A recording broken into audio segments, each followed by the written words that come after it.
I was hesitant to talk about the Israeli occupation of Palestine and what's going on there currently. But Obama, this tweet you made, it's not it. And I didn't stop and started and deleted and did this video so many times that I'm going to just give you a disclaimer. I acknowledge that this conversation requires a lot of complexity and compassion because a lot of us out west, including myself, has been educated through a lens that is very one-sided. You see what I'm saying? With that being said, we should always already have energy when innocent civilians are being slaughtered. The last disclaimer I want to make is words are important.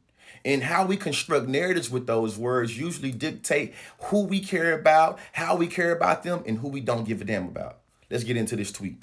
Obama said all Americans should be horrified and outraged by the brazen terrorist attack on Israel and the slaughter of innocent civilians. Innocent civilians. We're going to get to that part back later on. We grieve for those who died, pray for the safe return of those who've been held hostage, and stand squarely alongside our ally, Israel, as it dismantles Hamas. As we support Israel's right to defend itself against terror, we must keep striving for a just and lasting peace for Israelis and Palestinians alike. Let's start with unpackaging these two things from the tweet already. Being outraged by the slaughter of innocent civilians and having the right to defend yourself against terror. Yes, he ended the tweet with talking about Israeli and Palestinian everlasting peace, but he talked about Israel having the right to defend itself, but didn't talk about Palestine in that way. Remember, I said that words are important. They construct narratives and impact who we care about and how we care about them. Here we have a map that's able to historically illustrate how Palestine, which is depicted in green, had territory in 1917. And as we move through history, that green becomes smaller and smaller. Now, I think, you see what I'm saying? The settler colonizing of your land means that you should have the ability to defend yourself from it. When you dig through the archive, you'll see that Palestinians have been going to the United Nations trying all type of ways to get their land back. Whether we talking about doing peaceful rallies and protests, or we talk about lawsuits, or we talking about trying to get legislation from the United Nations. We recognize that the ability for the Palestinians to defend themselves has not been one that has been acknowledged by the world. And speaking to acknowledging by the world, here's a map depicting the international response to the attacks on Israel. And I want you to acknowledge how much one color that you see compared to the other color. We see that the turquoise color is the condemnation / support for Israel. We see the yellow is calls for de-escalation, and we see that this little orange red color is support for Palestine. How much support for Palestine do you see in the map? Do you know that this depicts, this right here illustrates how we understand terror and terrorism when it comes to the Palestinian people? Islamophobia is defined as the dislike or prejudice against Islam or Muslims, especially as a political force. And when it comes to that word terrorism, when we start talking about anybody in proximity to the Muslim communities, populations, my ears, they start to perk up. You see me? My spidey sense start to tingling. Just like a black person in America, you start talking about criminals or thugs in relationship to me and people that look like me, I know something's up with it. This idea of terrorism, you see what I'm saying? Only being used in relationship to the Palestinian is very suspect. I want y'all to think about that Cat Williams special. He was talking about how that word insurgent is used to kind of depict and bamboozle people. They pimps. They got us over there thinking we ain't really killing real people over there. They don't never act like it's real people. They don't never say today we killed 6 men and 4 women and 3 children. They use a word can't readily identify. Insurgents. Today we killed a group of insurgents. And brothers be at home like, I don't even know no insurgents. You kill all them. I don't have not one insurgent friend. Yes, language is important. When I say it though, let's really get more context from this communications expert. Take it away. And that is my area of expertise, which is communications. And I want to talk about 2 words. And those words are killed and the word death. And I want to talk about how language shapes narratives. When we talk about a conflict, an armed conflict, people make the assumption that both sides are equally as tooled and have the exact same resources. And not only that, but that the risks and the liabilities are the same. So when we see the word conflict, we make assumptions about power balances and not power imbalances.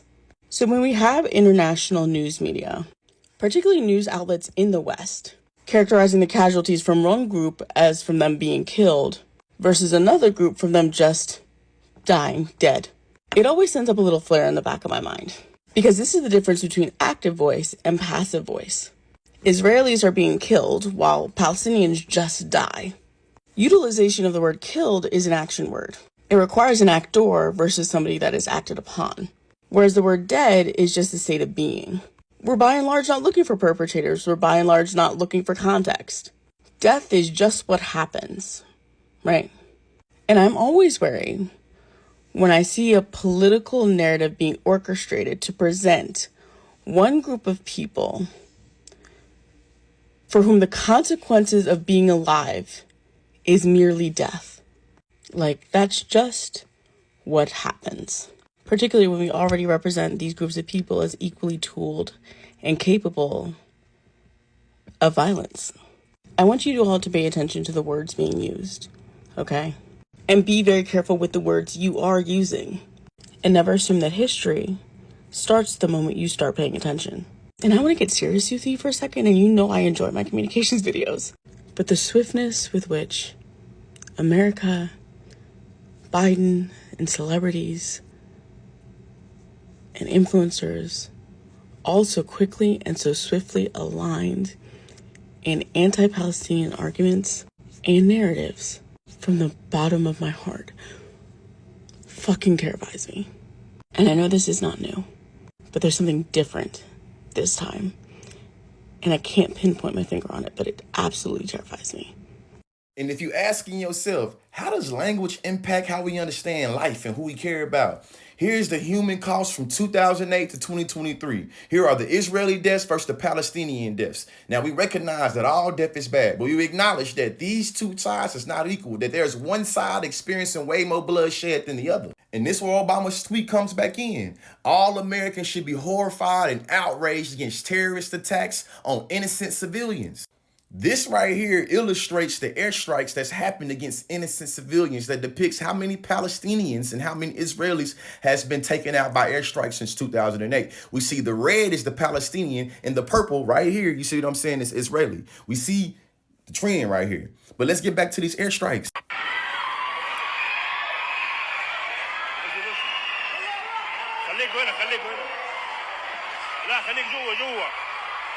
Obama had 10 times more airstrikes than President Bush. And according to 2018 reports, Obama launched 186 drone strikes to Yemen, Somalia, Pakistan, predominantly Muslim spaces. Remember Islamophobia I was talking about? But President Trump beat him out with 233 in his first 3 years. So when we talk about all Americans being outraged about the loss of innocent civilians, does that only apply to non-Muslims, or you see what I'm saying? Now let's sprinkle some more context in there. Hamas was established in 1987. You see what I'm saying? So the fact that we have so many individuals trying to structure the Israeli occupation and what Israel does to Palestinians as just mere resistance to Hamas is cap. You see what I'm saying? Not only is it deceptive, you feel me? It's a lie. And I know when we hear about the Israeli occupation of Palestine, we tend to not hear from Palestinian voices, but we got something for that. Go on, take it away, bro. In light of recent events, here's a few things I think everybody should know about Palestine and what's going on right now. Number one, this is not a conflict. A conflict implies that these are two equal parties fighting for a legitimate claim. This is in fact colonialism, where one side has extensive funding and military power with a history of oppression, which is Israel, and the other side is literally fighting for their human rights. This is Palestine. Number two, Gaza for the past 20 years has been blockaded by the Israeli military by land and sea. Nothing can come in, nothing can come out, and all of the resources, including food, water, electricity,